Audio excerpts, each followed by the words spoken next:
الإنسان حين من الدهر لم يكن شيئا مذكورا إنا خلقنا الإنسان من نطفة أمشاج نبتليه فجعلناه سميعا بصيرا إنا هديناه السبيل إما شاكرا وإما كفورا إنا أعتدنا للكافرين سلاسل وأغلالا وسعيرا إن الأبرار يشربون من كأس كان مزاجها كافورا عينا يشرب بها عباد الله يفجرونها تفجيرا يوفون بالنذر ويخافون يوما كان شره مستطيرا ويطعمون الطعام على حبه مسكينا ويتيما وأسيرا إنا نخاف من ربنا يوما عبوسا قمطريرا فوقاهم الله شر ذلك اليوم ولقاهم نضرة وسريرا وجزاهم بما صبروا جنة وحريرا متكئين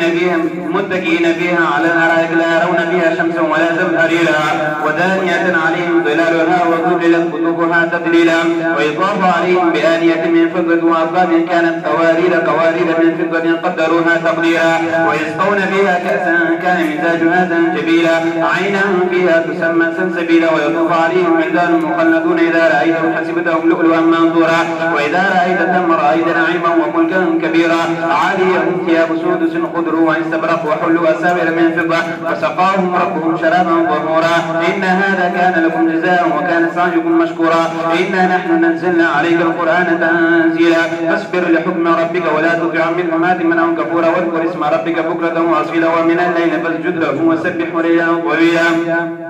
إن هؤلاء يحبون العاجلة ويذرون وراءهم يوما ثقيلا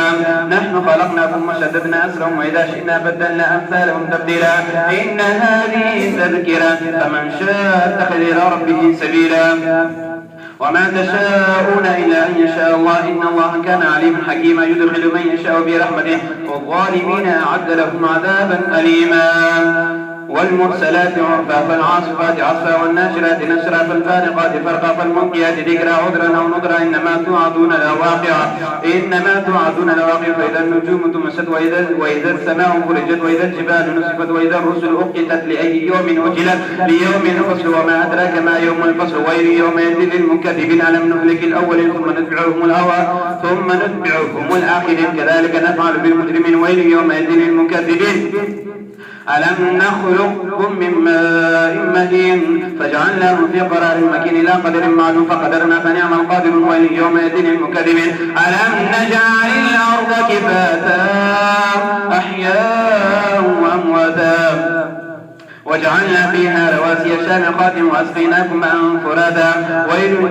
ويل يومئذ للمكذبين انطلقوا إلى ما كنتم به تكذبون انطلقوا إلى ظل ذي ثلاث شعب لا ظليل ولا يغني من اللهب إنها ترمي بشر كالقصر كأنه جمالة صفر ويل يومئذ للمكذبين هذا يوم لا ينطقون ولا يؤذن لهم فيعتذرون ويل يومئذ للمكذبين هذا يوم الفصل جمعناكم الأولين